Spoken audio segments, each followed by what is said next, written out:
भीष्म महाभारत के प्रमुख पात्र हैं। ये महाराजा शांतनु के पुत्र थे। इनका वास्तविक नाम देवव्रत था। राजा शांतनु के बड़े बेटे भीष्म 8 वसुओं में से थे। अपने पिता को दिए गए वचन के कारण इन्होंने आजीवन ब्रह्मचर्य का व्रत लिया था। इन्हें इच्छा मृत्यु का वरदान प्राप्त था। एक बार हस्तिनापुर के महाराज प्रतीप गंगा के किनारे तपस्या कर रहे थे। उनके रूप सौंदर्य से मोहित होकर देवी गंगा उनकी दाहिनी जांघ पर आकर बैठ गईं। महाराज यह देखकर आश्चर्य में पड़ गए। तब गंगा ने कहा, हे राजन, मैं जहनु ऋषि की पुत्री गंगा हूं और आपसे विवाह करने की अभिलाषा लेकर आपके पास आई हूं। इस पर महाराज प्रतीप बोले, गंगे, तुम मेरी दाहिनी जांघ पर बैठी हो। पत्नी को तो वामांगी होना चाहिए। दाहिनी जांघ तो पुत्र का प्रतीक है। अतः मैं तुम्हें अपने पुत्र वधू के रूप में स्वीकार करता हूं। यह सुनकर गंगा वहां से चली गई। अब महाराज प्रतीप ने पुत्र प्राप्ति के लिए घोर तप करना आरंभ कर दिया। उनके तप के फलस्वरूप उन्हें पुत्र की प्राप्ति हुई, जिसका नाम उन्होंने शांतनु रखा। शांतनु के युवा होने पर उसे गंगा के साथ विवाह करने का आदेश दे महाराज प्रतीप स्वर्ग चले गए। पिता के आदेश का पालन करने के लिए शांतनु ने गंगा के पास जाकर उनसे विवाह करने के लिए निवेदन किया। गंगा बोली, राजन, मैं आपके साथ विवाह तो कर सकती हूं, किंतु आपको वचन देना होगा कि आप मेरे किसी भी कार्य में हस्तक्षेप नहीं करेंगे। शांतनु ने गंगा के कहे अनुसार वचन देकर उनसे विवाह कर लिया। गंगा के गर्भ से महाराज शांतनु के 8 पुत्र हुए, जिनमें से 7 को गंगा ने गंगा नदी में ले जाकर बहा दिया और अपने दिए हुए वचन में बंधे होने के कारण महाराज शांतनु कुछ बोल न सके। जब गंगा का 8वां पुत्र हुआ और वह उसे भी नदी में बहाने के लिए ले जाने लगी तो राजा शांतनु से रहा न गया और वे बोले, गंगे, तुमने मेरे 7 पुत्रों को नदी में बहा दिया, किंतु अपनी प्रतिज्ञा के अनुसार मैंने कुछ न कहा। अब तुम मेरे इस 8वें पुत्र को भी बहाने जा रही हो। मैं तुमसे प्रार्थना करता हूं कि कृपा करके इसे नदी में मत बहाओ। यह सुनकर गंगा ने कहा, राजन, आपने अपनी प्रतिज्ञा भंग कर दी है, इसलिए अब मैं आपके पास नहीं रह सकती। इतना कहकर गंगा अपने पुत्र के साथ अंतर्धान हो गई। तत्पश्चात महाराज शांतनु ने 36 वर्ष ब्रह्मचर्य व्रत धारण करके व्यतीत कर दिए। फिर एक दिन उन्होंने गंगा के किनारे जाकर गंगा से कहा, गंगे, आज मेरी इच्छा उस बालक को देखने की हो रही है जिसे तुम अपने साथ ले गई थी। गंगा एक सुंदर स्त्री के रूप में उस बालक के साथ प्रकट हो गई और बोली, राजन, यह आपका पुत्र है तथा इसका नाम देवव्रत है। इसे ग्रहण करो। यह पराक्रमी होने के साथ विद्वान भी होगा। अस्त्र विद्या में यह परशुराम के समान होगा। महाराज शांतनु अपने पुत्र देवव्रत को पाकर अत्यंत प्रसन्न हुए और उसे अपने साथ हस्तिनापुर लाकर युवराज घोषित कर दिया। एक बार अपनी गृहिणी के कहने से द्यु नामक वसु ने वशिष्ठ आर्षि की कामधेनु का हरण कर लिया। इससे वशिष्ठ ऋषि ने द्यु से कहा कि ऐसा काम तो मनुष्य किया करते हैं, इसलिए तुम मनुष्य हो जाओ। अंत में 8 वसुओं ने वशिष्ठ जी की प्रार्थना की तो उन्होंने यह सहूलियत कर दी कि अन्य वसु तो वर्ष का अंत होने पर मेरे शाप से छुटकारा पा जाएंगे, किंतु द्यु को अपनी करनी का फल भोगने के लिए एक जन्म तक मनुष्य लोक में रहना पड़ेगा।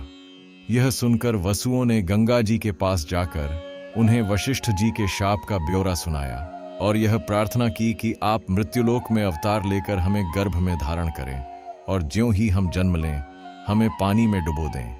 गंगा जी ने स्वीकार कर लिया।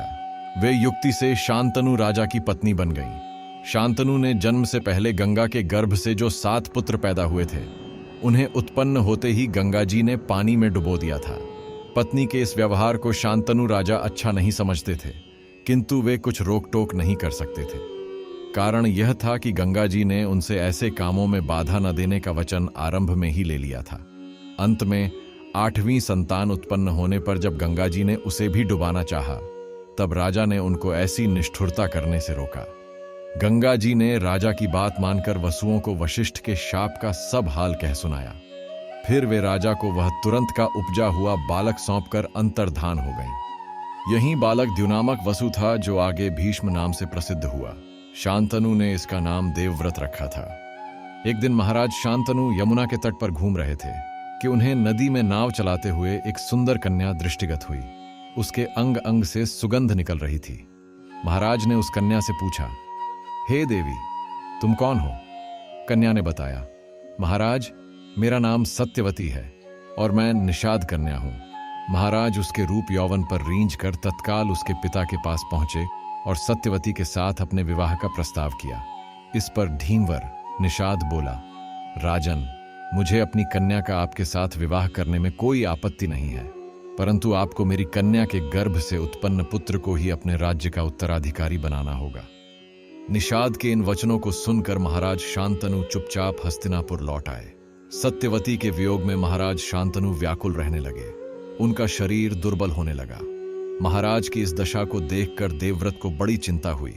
जब उन्हें मंत्रियों के द्वारा पिता की इस प्रकार की दशा होने का कारण ज्ञात हुआ तो वे तत्काल समस्त मंत्रियों के साथ निषाद के घर जा पहुंचे और उन्होंने निषाद से कहा, हे निषाद, आप सहर्ष अपनी पुत्री सत्यवती का विवाह मेरे पिता शांतनु के साथ कर दें। मैं आपको वचन देता हूं कि आपकी पुत्री के गर्भ से जो बालक जन्म लेगा वही राज्य का उत्तराधिकारी होगा।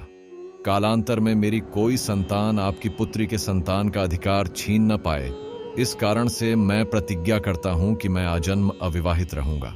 उनकी इस प्रतिज्ञा को सुनकर निषाद ने हाथ जोड़कर कहा, हे देवव्रत, आपकी यह प्रतिज्ञा अभूतपूर्व है।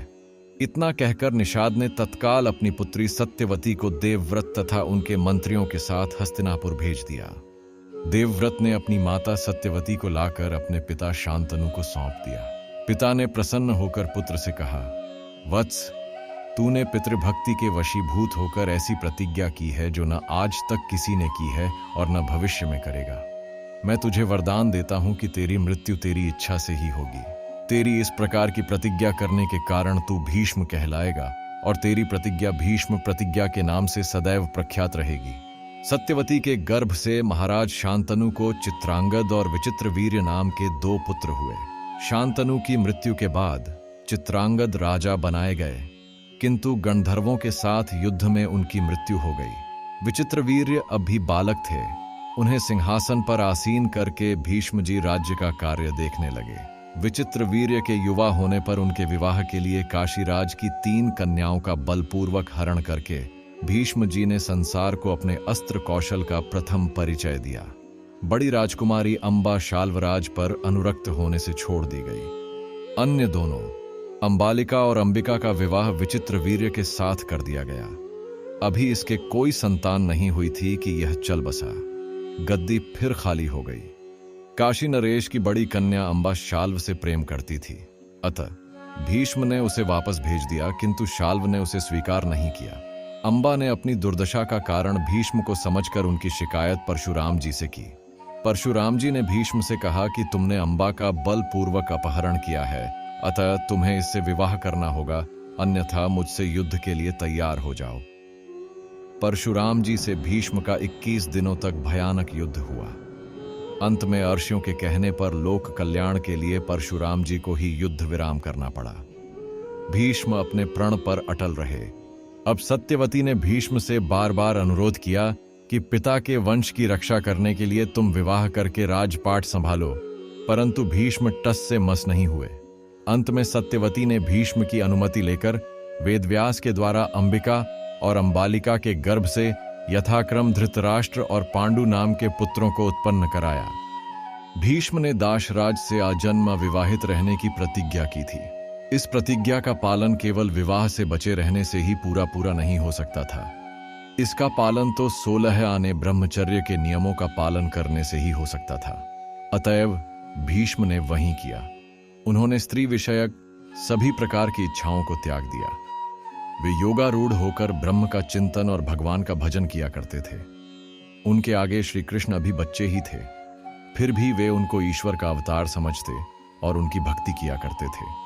भीष्म की कृष्ण भक्ति का उदाहरण प्रसिद्ध ही है।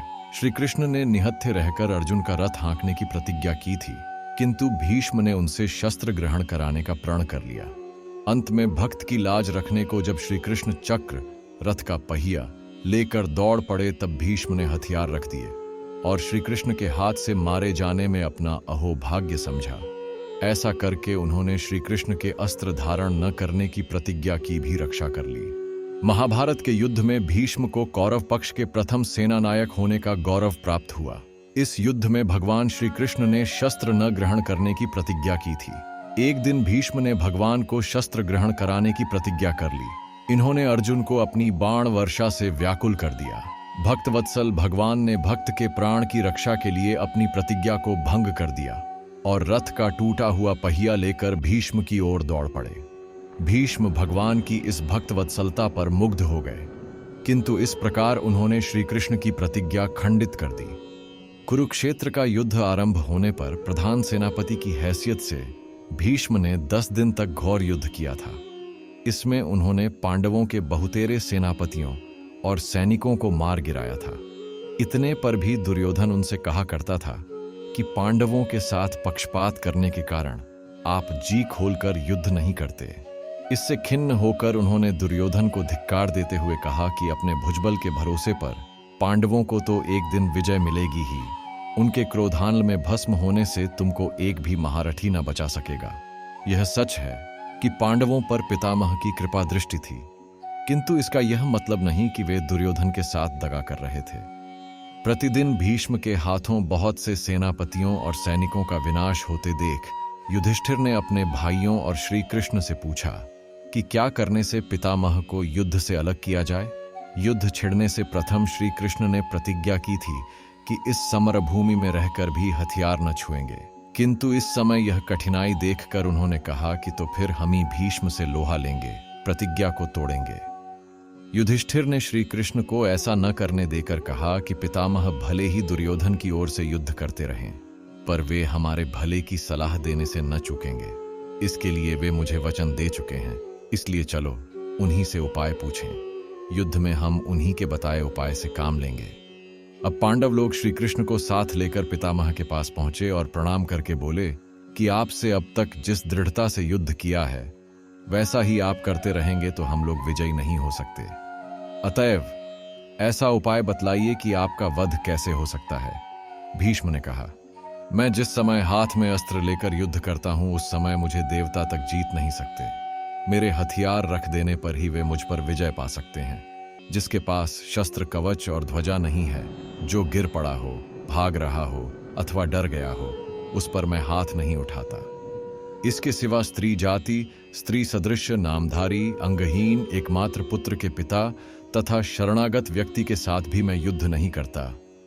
अमंगल चिन्ह युक्त ध्वज को देखकर भी युद्ध न करने का मैंने नियम किया था।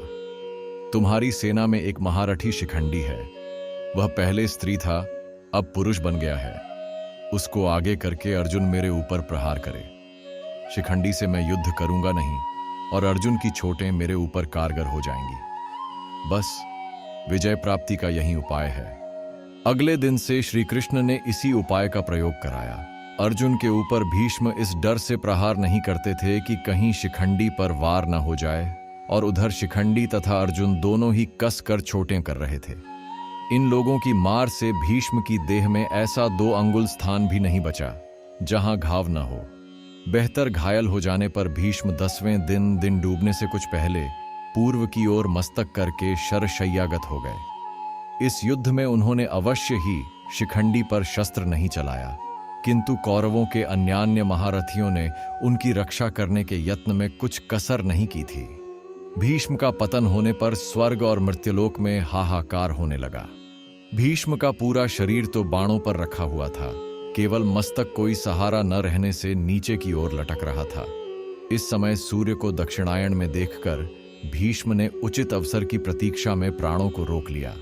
गंगा जी के कहने से मानस सरोवर निवासी ऋषि लोग हंस का रूप धारण करके इस समय भीष्म के पास आए थे। उनको पितामह ने यही उत्तर दिया था कि सूर्य जब तक दक्षिणायन में रहेंगे तब तक मैं शरीर नहीं छोड़ूंगा। उत्तरायण आने पर ही मैं अपने प्राचीन पद को प्राप्त करूंगा। पिता से मुझे स्वेच्छा मृत्यु का वरदान मिला है, उसी के प्रभाव से मुझे मृत्यु पर अधिकार मिला हुआ है। मैं जब तक इच्छा न करूंगा मरने का नहीं। शरशय्या पर पड़े हुए भीष्म पितामह योग का अवलंबन करके जप करने लगे। भीष्म के पतन की खबर फैलने पर कौरवों की सेना में हाहाकार मच गया और पांडवों के यहाँ खुशी मनाई जाने लगी। दोनों दलों के सैनिक और सेनापति लोग युद्ध करना छोड़कर भीष्म के पास एकत्र हो गए। उनसे यथा योग्य अभिवादन करके भीष्म ने कहा कि राजन्यगण, मेरा सिर नीचे लटक रहा है, मुझे उपयुक्त तकिया चाहिए। राजन्यगण मूल्यवान तरह तरह के तकिए ले आए, किंतु भीष्म ने उनमें से एक एक को भी न लेकर मुस्कुराकर कहा कि ये तकिए इस वीर शैया के काम में आने योग्य नहीं है। फिर अर्जुन की ओर देखकर कहा कि बेटा, तुम क्षात्र धर्म के जानकार हो, मुझे उपयुक्त तकिया दो। आज्ञा पाते ही अर्जुन ने उनको अभिवादन कर बड़ी तेजी से ऐसे 3 बाण मारे जो उनके माथे में छिदकर पृथ्वी में जा लगे। बस माथे को सहारा मिल गया। इन बाणों का आधार मिल जाने से सिर के लटकते रहने की पीड़ा जाती रही। इससे प्रसन्न होकर भीष्म ने अर्जुन से कहा कि जो तुम तकिया न देते तो मैं क्रुद्ध होकर शाप दे देता। फिर उन्होंने राजाओं से कहा कि उत्तरायण आने तक मैं इसी शरशैया पर रहूंगा। मेरे चारों ओर खाई खुदवा दो, मैं सूर्य की उपासना करता रहूंगा। अब तुम लोग वैर विरोध छोड़कर युद्ध बंद कर दो। इसी समय अपना सब सामान लिए हुए शल्य निकालने वाले चतुर चिकित्सक लोग आ गए। उनको देखकर भीष्म ने दुर्योधन से कहा कि मुझे क्षत्रियों की परम गति मिल चुकी है, अब चिकित्सकों की क्या आवश्यकता। मैं तो इन सब बाणों समेत जलाया जाऊंगा। इन चिकित्सकों को पुरस्कार देकर आदर के साथ विदा कर दो। पितामह की ये बातें सुनकर और उनका धर्म संगत व्यवहार देखकर राजा लोक उनको प्रणाम और प्रदक्षिणा कर करके अपनी अपनी छावनियों में लौट गए। अगले दिन सवेरा होने पर फिर क्षत्रिय योद्धा लोग आए। उनके साथ साथ हजारों क्षत्रिय कन्याएं भी आईं। बाजे बजाने वाले, नट, नर्तक और कारीगर आदि पितामह के पास आए और उनके चारों ओर चुपचाप खड़े हो गए। अस्त्रों की चोटों के कारण भीष्म को बड़ी पीड़ा हो रही थी। उन्होंने राजाओं से पीने के लिए ठंडा पानी मांगा तो लोग चारों ओर से तरह तरह की खाने की वस्तुएं और घड़ों में ठंडा पानी ले लेकर दौड़ पड़े। इस पर भीष्म ने कहा, भूपतियों, शरशैया पर लेट जाने से अब मैं मनुष्य लोक से अलग हो चुका। मैं तो केवल सूर्य के परिवर्तन काल की बाट जोह रहा हूं। आप लोग मेरे लिए यह क्या ले आए। अब उन्होंने अर्जुन को देखना चाहा। आज्ञा पाते ही अर्जुन भीष्म के आगे नम्रता के साथ जा खड़े हुए। भीष्म ने उनसे कहा कि तुम्हारे बाणों से छिदा हुआ मेरा शरीर मानो जला जा रहा है। मर्म स्थानों में पीड़ा हो रही है, मुंह सूख रहा है, मैं बहुत व्याकुल हो रहा हूं। तुम समर्थ हो, मुझे पानी पिलाओ। अर्जुन ने चटपट रथ पर सवार होकर गांडीव के ऊपर प्रत्यंचा चढ़ाई। फिर भीष्म की प्रदक्षिणा करके विधिपूर्वक पर्जन्यास्त्र का प्रयोग किया और भीष्म की दाहिनी ओर पृथ्वी में बाण मारा। बात की बात में वहां से अमृत तुल्य सुगंधित बढ़िया जल की धारा निकलने लगी।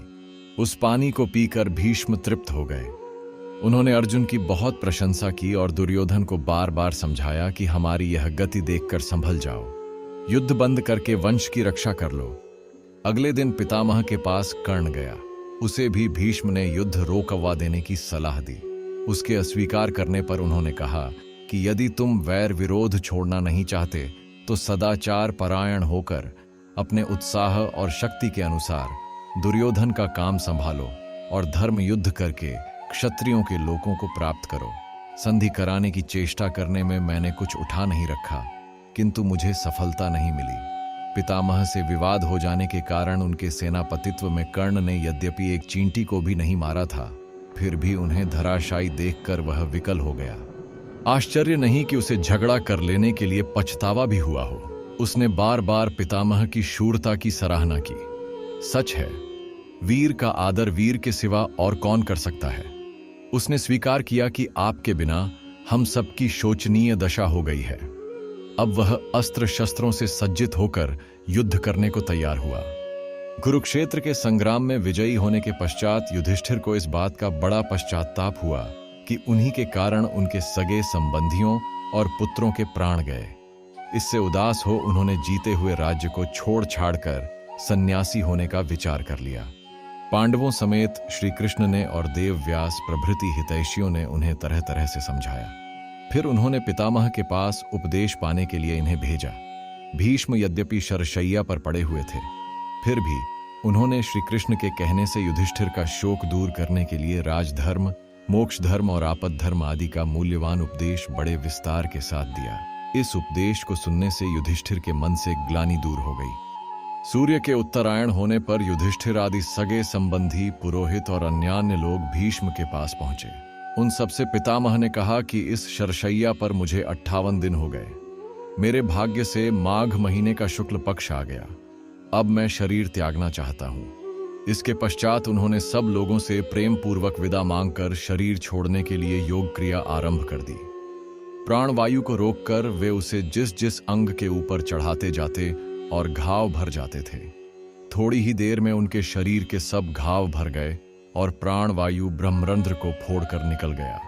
इस प्रकार संसार के सबसे ताकतवर मनुष्य ने अपने प्राण त्याग दिए और वो स्वर्ग लोक चले गए।